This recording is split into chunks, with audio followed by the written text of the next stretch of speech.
When looking at a passage, it's good to determine the author's main point and their purpose. So another term for main point would be main idea. So basically, this is what the author is trying to convey. It's the most important information that the author is trying to convey to the reader. Then there's purpose. This is why the author is trying to convey the information. So we could say that the main point is the what, and the purpose is the why. Because the purpose is what the author is hoping to achieve by sharing the information with you. So purpose is the why behind the what. Purpose is the reason you're sharing the what. So an example of this would be that an author's main point could be that yellow lights should be longer. And their premises for that, or what backs up their belief about that, is that longer yellow lights will save lives through reduced traffic accidents. So the purpose here, the reason that the author would share this main point with you and the evidence behind it, is to make you also believe that yellow lights should be longer. So that's just an elementary example of that.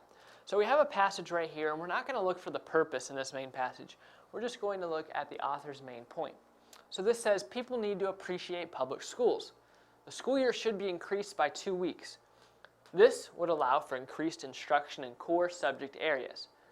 This would also shorten the summer break, which would lessen the amount of time for students to forget what they learned. So, this first sentence here says people need to appreciate public schools.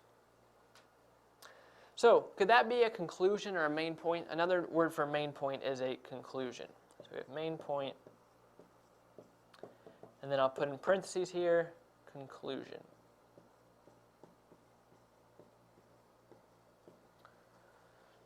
And then we have premises that back up a main point. This is basically kind of the evidence or the reasons behind that main point.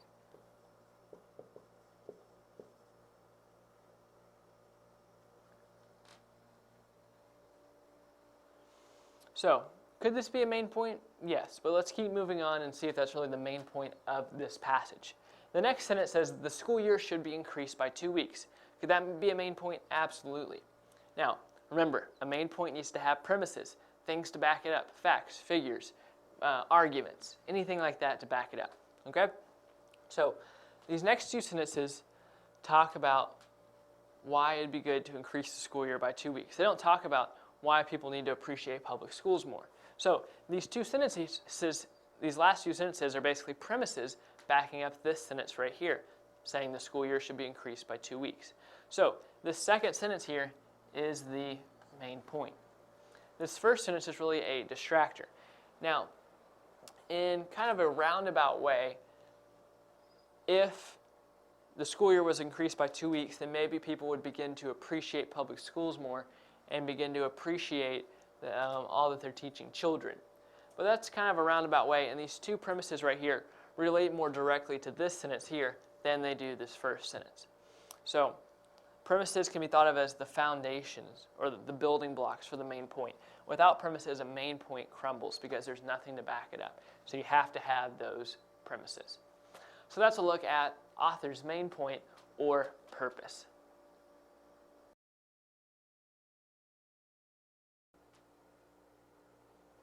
Up here on the board we have two examples. In each of these examples we need to find the term that does not belong. So here we have oak, canary, pine, and maple. So if there's one term that does not belong, that means there's going to be three terms that do belong or have something in common with each other. So we need to identify the common ground here. So we can notice that oak, pine, and maple are all types of trees. So because we found the common ground, we can quickly identify that canary is the term that does not belong. Now over in example 2, we have pine, maple, tree, and oak. So the common ground here is types of trees.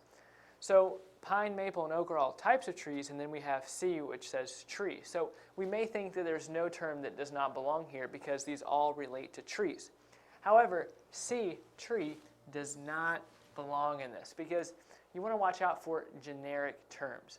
So 3 of these answer choices, A, B, and D, all provide specific examples of types of trees. However, tree is the more generic term. It describes the category of these other 3 terms. So tree does not belong.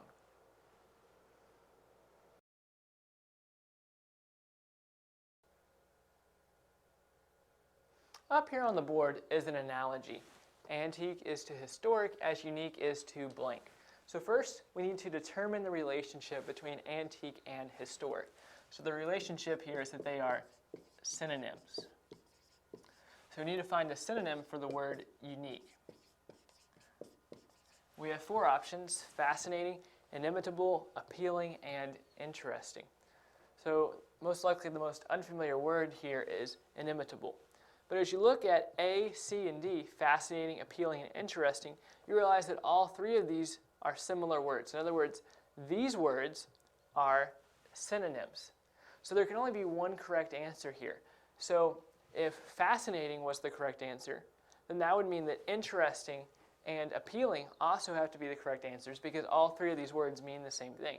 So since these words are similar, we can automatically cross off those answer choices.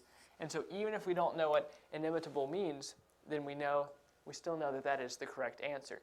So always be looking for similar words. Like if one of your answer choices was odor, and then answer choice B was smell,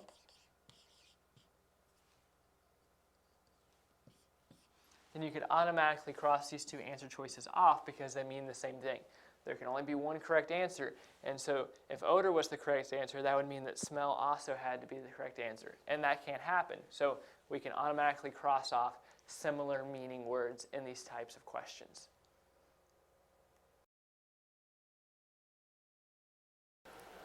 Context. Sometimes when you're reading and you come across a word that you don't know, you can use context clues to make an educated guess as to what the word means. Now when you're looking at the word you don't know, you don't want to just look right before and after the word. You usually want to look at the sentence before and the sentence after. And sometimes you even have to look at the whole paragraph to get an idea of what that unfamiliar word means. Now, there are some clues that we can look at to help determine what the word means. One thing you can look at is a description. Sometimes a sentence or a sentence following or before the unfamiliar word will give you a description. For instance, the green-feathered macaw. Well, you may not know the word macaw, but by seeing green-feathered, you can infer that it is some kind of a bird with green feathers. Another clue you can look at are synonyms.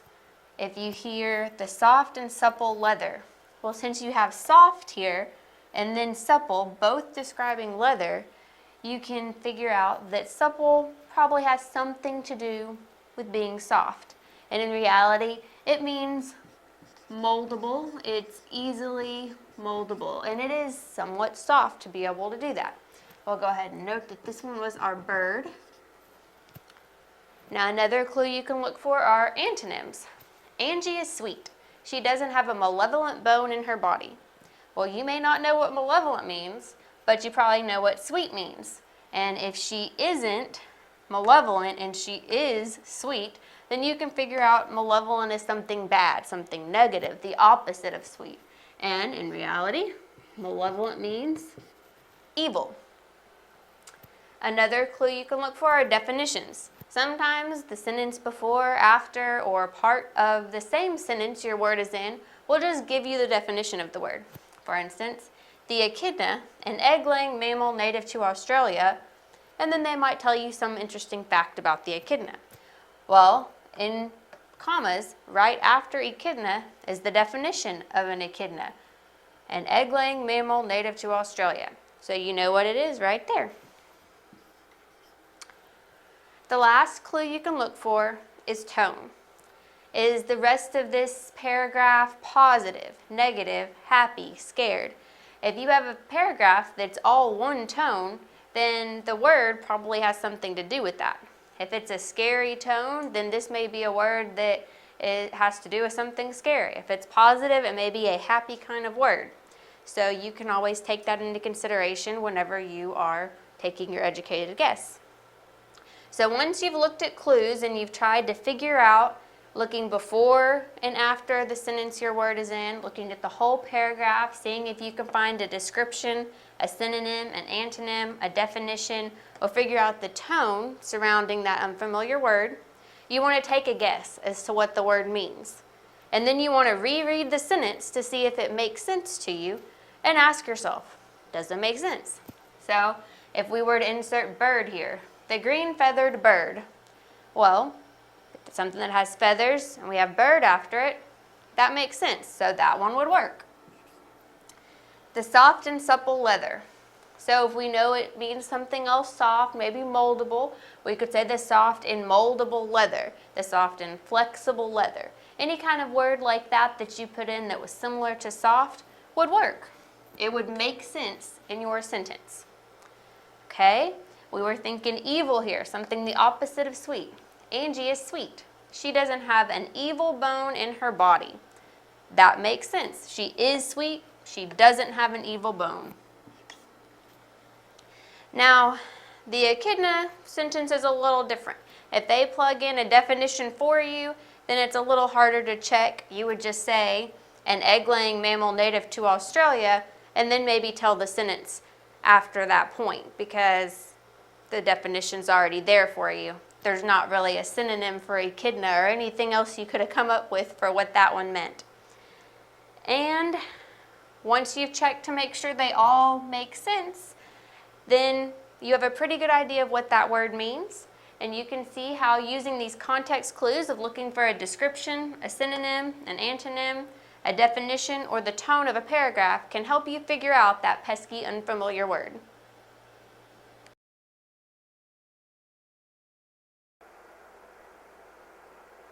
Many times readers come across words that they are unfamiliar with.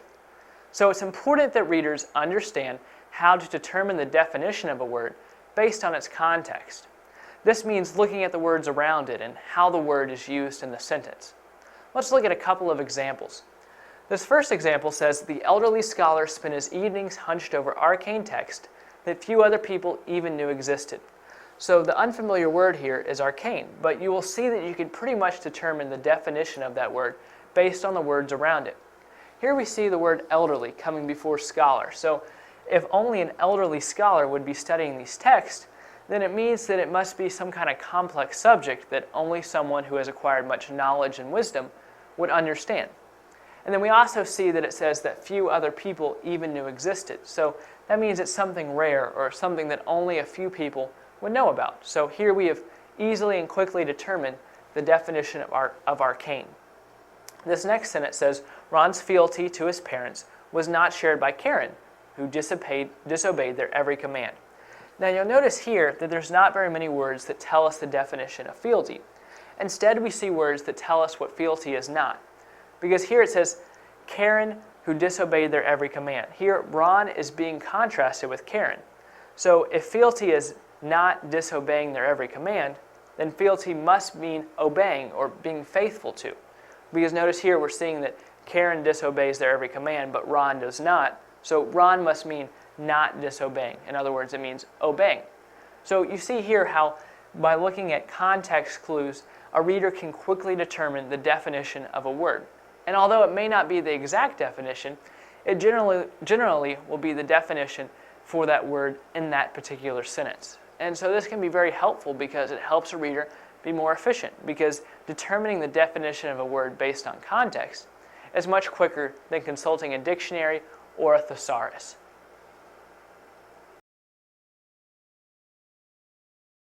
Inference.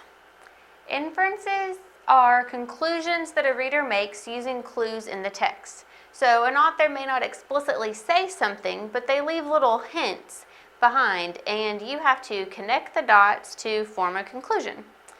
And inference is different than making a guess because it is based on evidence.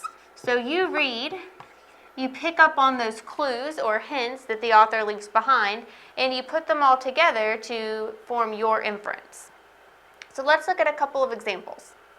Charlotte's toddler is in bed asleep upstairs. She hears a loud thump and then loud crying.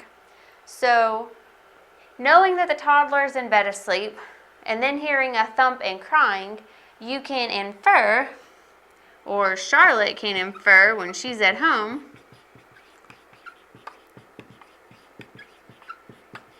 that her toddler fell out of bed.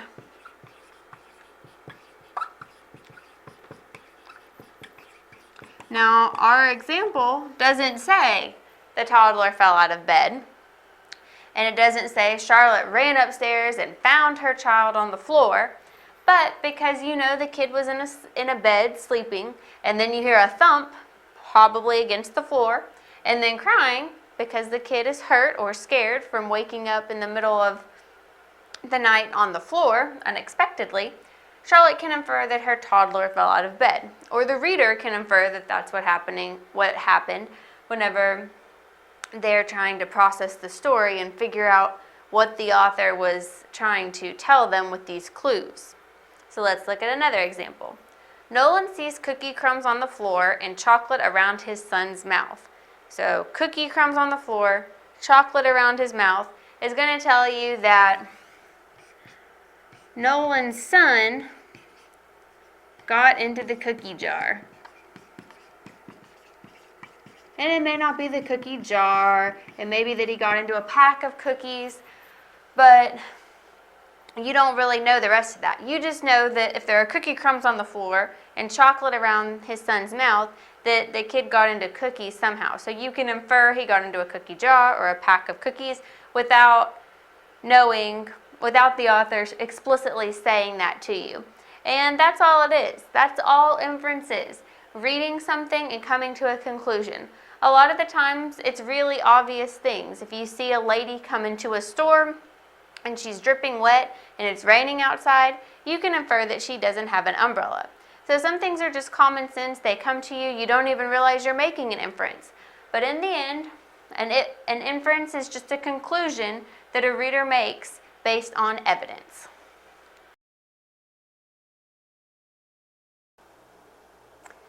Interpretation of expository or literary text.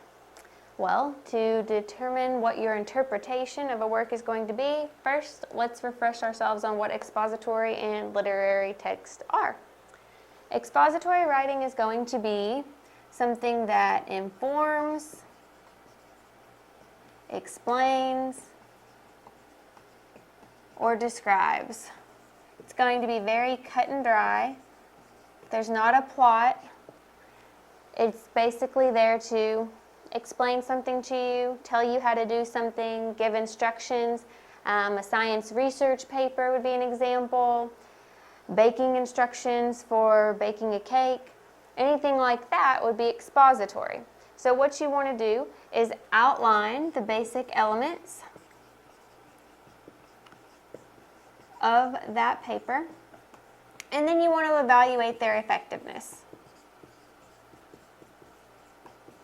This is how you are going to give your interpretation.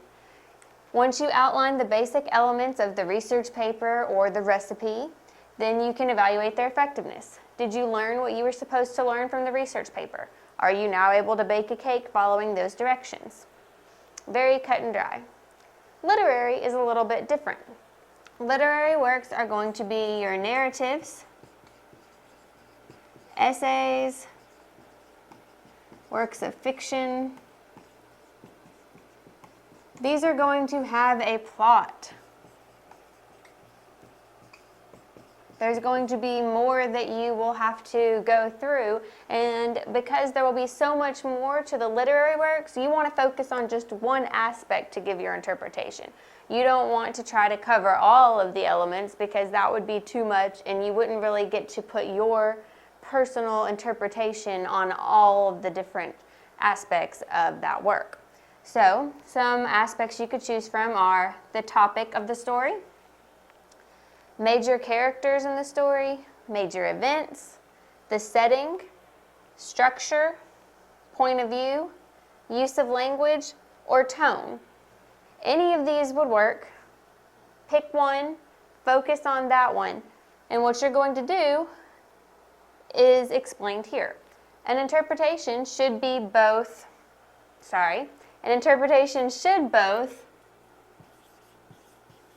describe the text and elaborate upon it. So, say we were to choose major characters. You would want to describe what's in the text and elaborate upon it. And I've put that into a few steps here for you. So to describe the text, introduce the major characters. In your interpretation, describe the major characters. What do they look like? What are their attitudes? How has the author described them in the text? Then, explain how the author portrays them. Are they liked by other characters? Are they meant to be a villain or a hero? Are they just an everyday Joe? How does the author portray these characters? And then discuss what the author's purpose was.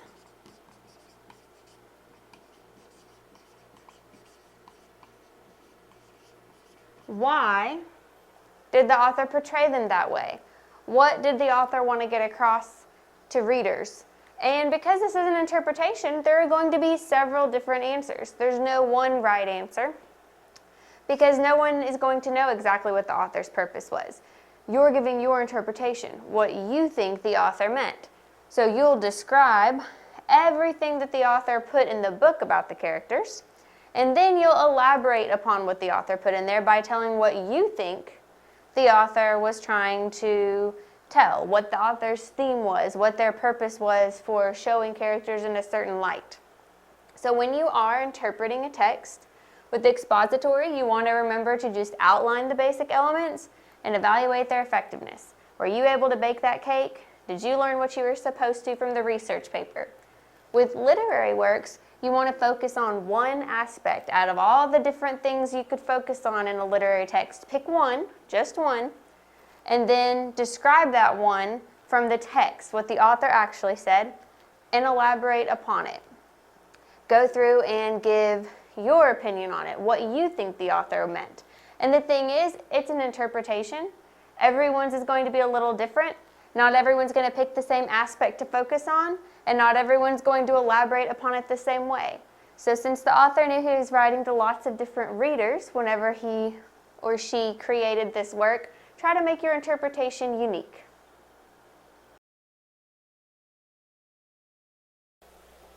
Reading comprehension is extremely important. Oftentimes you'll be tested for what you read, so it's important that you understand what you are reading. I have some simple reading comprehension tips written up here on the board that I want to go over. The first is read when you are not tired. This is different times a day for different people, but for the most part this means do not read at night because you're going to be tired from the day's activity. Oftentimes people cannot read in the morning either because they are groggy from just having woken up. So make sure you read at a time when you are very alert.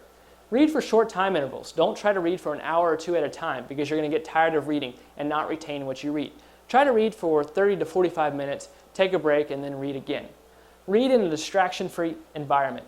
Get somewhere where your eyes and ears are not distracted. This means somewhere where there is not a lot of activity and where it is quiet so that you can solely focus on reading. Comprehend what you read. It's very easy to read a page and for your eyes to move down the page, but for your thoughts to be elsewhere. Stop and ask yourself as you are reading, what am I reading and why this is important? Because you wouldn't want to get to the end of a book and not have understood anything of the book and have to reread it. So make sure you're comprehending the book as you read it.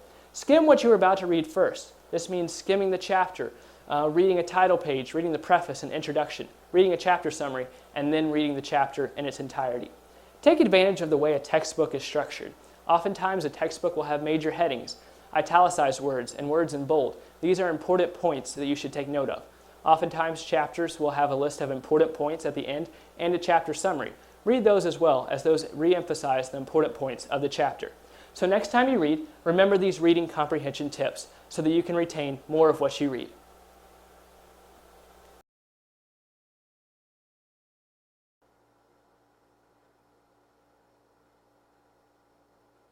When someone infers something, it means they form a conclusion about something the author has not actually stated by making logical deductions from things he has stated. So, if you were to just read the first part of this definition, you might think that an inference is a guess, because the first part of this definition says forming a conclusion about something the author has not actually stated. So, while that is what an inference is, you also base an inference on things the author has stated. So it's not just something that you're making up. You're basing it on logical reasoning, or you're coming to this conclusion from logical deductions. Basically, you're reading in between the lines. Now, infer is closely related to the word imply. Imply and infer are flip sides of the same coin. An author implies something by suggesting it without saying it directly, and then a reader infers what the author is trying to imply. So this passage up here says, the saying that job applicants should dress for success is not far from the truth. An interviewer's first impression of a job candidate will be based on what they see. The interviewer will most likely process a resume in light of that first impression. The nicer someone dresses, the more serious they probably are about a job. So, after you read this passage, you're now faced with a question. The author would most likely agree that. And then you have several options here. So, there will be many times when you have to read a passage and then answer a question about it. And so a lot of times the question will be something like the author would most likely agree that, or the researchers would most likely concur with which one of the following, or the argument most strongly supports which one of the following, or which one of the following can be properly inferred from the passage above. Any of those are all relating to this same core question. What can you infer from this passage?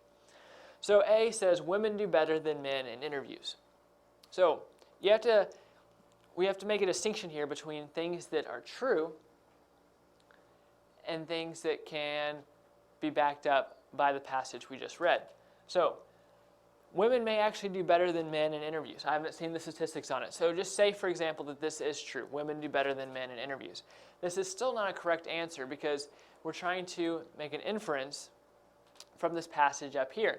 And the author never talks about women versus men in interviews. So we cannot go with A. B says interview questions should focus more on achievements than goals.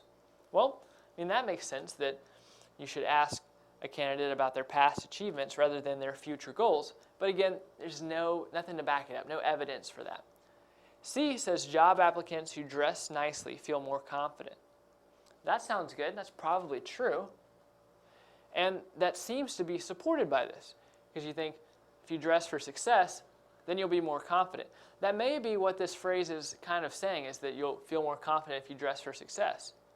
But nothing else in this passage backs up C. Overall, this passage is not about the job applicant feeling more confident. It's more about the impression their dress gives to a potential employer or the interviewer. So we come to D. So pretty much we can already conclude that D is correct by process of elimination. But we don't want to just stop there. We want to go ahead and dive into this and see if D really is the correct answer. So it says, a male job applicant should make sure his tie and shirt match. Now you may be thinking, this passage never talks about matching or ties or shirts, but this is still the correct answer. Because remember, we're talking about making a good first impression. This last sentence says, the nicer someone dresses, the more serious they probably are about a job. So one way to dress nice is to be matching. And you match well, and you look nice, you make a good first impression, and you dress for success. So D is the correct answer.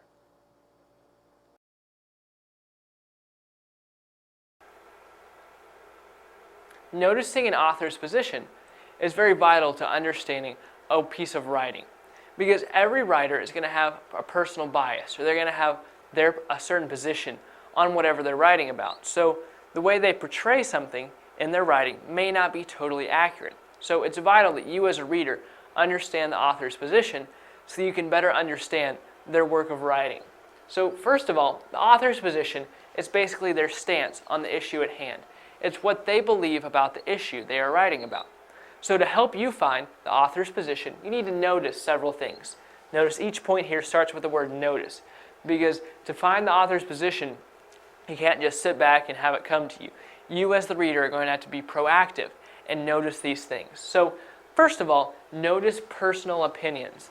So this is basically noticing when someone is interjecting their own thoughts about something instead of actually putting fact in there.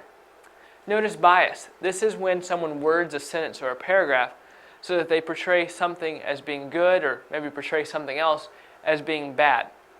In other words, they're not giving fact anymore. The way they word something casts something into a negative light or makes something look very good or very positive. Also, notice emotional language. This is when a writer puts their own thoughts into something or their own opinions into something. And then by using strong emotional language, tries to sway the reader over to their thinking. Now remember, again, we're not talking about a persuasive paper, because persuasive papers are always going to have a certain author's position in it, because that's the idea of a persuasive paper, that the author is trying to sway you a certain way. So we're not focusing on persuasive papers, focusing on other kinds of papers when the author really isn't supposed to have a bias, when they're not supposed to have a position on the issue.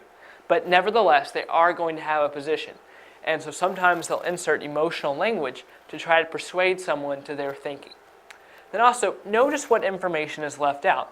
Because when we're talking about personal opinions, bias, and emotional language, these are all things that are going to be added to the paper. This is something an author may add to the paper to insert their bias or to insert their own position. But noticing what is left out is when the author doesn't write something to support their position. This may be some fact that would look bad upon their own position, so they just leave it out. So sometimes it's hard to know what is left out because it's not there. And if you don't know anything else about the topic at hand, you may not know what pertinent information is being left out. But sometimes that can be helpful to understanding the author's position. So the important thing to take away from this is that the author's position is their stance on the issue at hand. In any piece of writing that is out there, the author who wrote it is going to have a position on that subject. So it's up to you as the reader to determine how strong that position is portrayed in the paper, and to notice anytime anything is skewed or the facts are twisted a little bit, and when the author is trying to persuade you to believe like they do.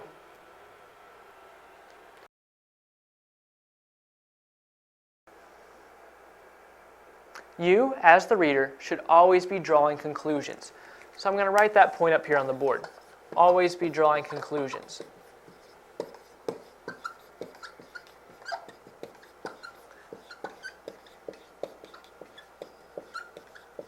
In many cases, the conclusion of a writing will not be stated directly, and you will have to infer it from the information you already know and the information you are gathering from the text. So those situations are very difficult, and it's vital that you are always drawing conclusions because you never know when the right time to draw that conclusion will be. In this case, we're talking about conclusions that are stated directly, and these are much easier to find. However, you don't know where in the paper you are going to find this conclusion that is stated directly. Read this sentence. It is always more comfortable to draw conclusions from information stated within a passage rather than to draw them from mere implications. So when we're talking about drawing them from mere implications, that's called inferring. Now, when you're able to draw conclusions from information stated within a passage, that's talking about when a conclusion is stated directly. So these kinds of passages are pretty easy because the information is going to be stated directly. The important thing here is that you read the entire passage. Even though the conclusion is stated directly, you still have to find it. And sometimes there may be another sentence in the passage that looks like the conclusion, and so you may see that sentence and think, okay, this is the conclusion, I found it. But then right after that sentence, the author will then be offering a rebuttal to that proposed conclusion, shutting it down and giving a counter-argument, leading up to the author revealing the best conclusion. So it's important that you read the entire passage so that you can be sure that the conclusion you find is the same one the author intended for you to find.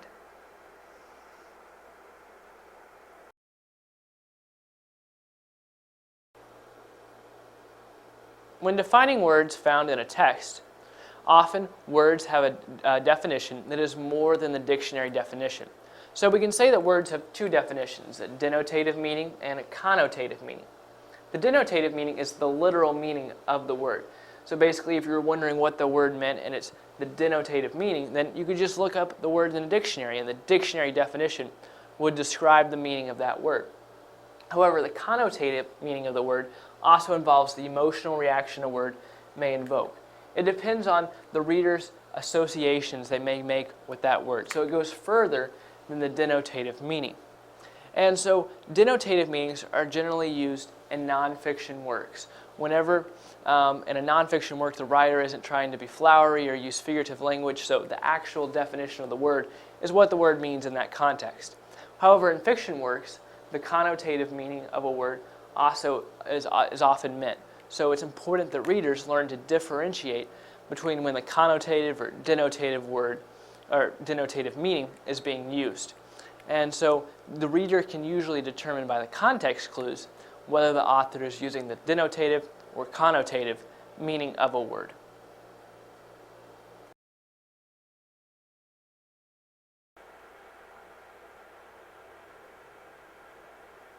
Every piece of writing should have a logical conclusion, and it's your job as the reader to identify that conclusion, mainly for the purpose of helping you to understand whether you agree with the writer or not. Because you don't want to just read a piece of literature, you want to analyze it. So one step in that process to better understanding it is identifying the conclusion to know whether you agree with the writer or not.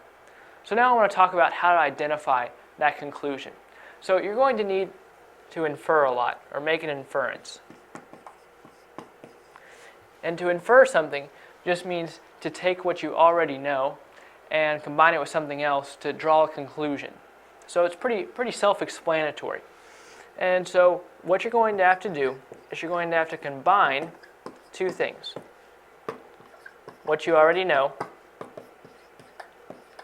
with the info or the information found in the text.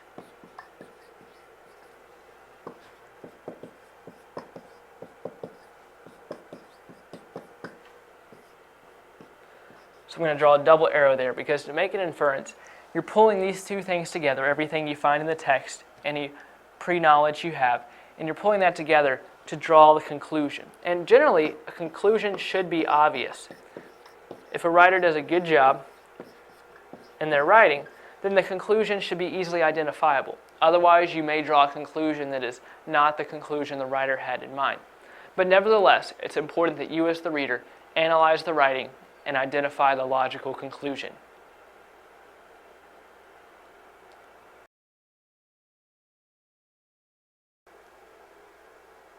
Topics and main ideas are vital parts of a paper, so it's important that you know how to find the topic and main ideas. But first, we need to understand what those are.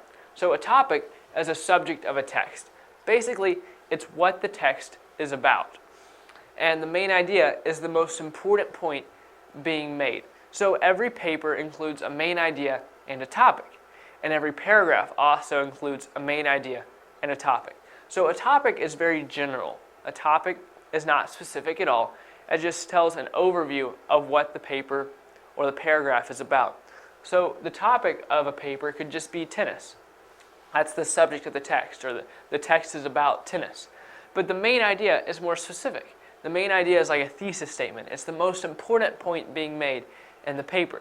So while the topic might be tennis, the main idea would be tennis is a good form of exercise.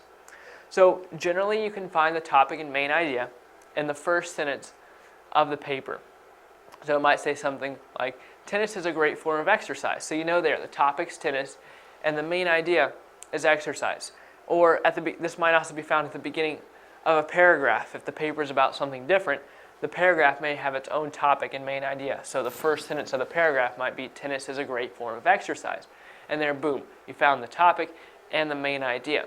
Some papers are more difficult and some paragraphs are more difficult, and you may have to read each sentence in that paper or paragraph and find the general theme of all those sentences, what those sentences have in common. But in general, it's very easy to find the topic. You can just scan the paper and figure out what the paper is about, and then more specifically, you can find out what the main idea of the paper is. And since the main idea is the main idea, it's the most important part of the paper, the main idea will be repeated oftentimes throughout the entire paper, generally in the introduction and in the conclusion, and sometimes in between.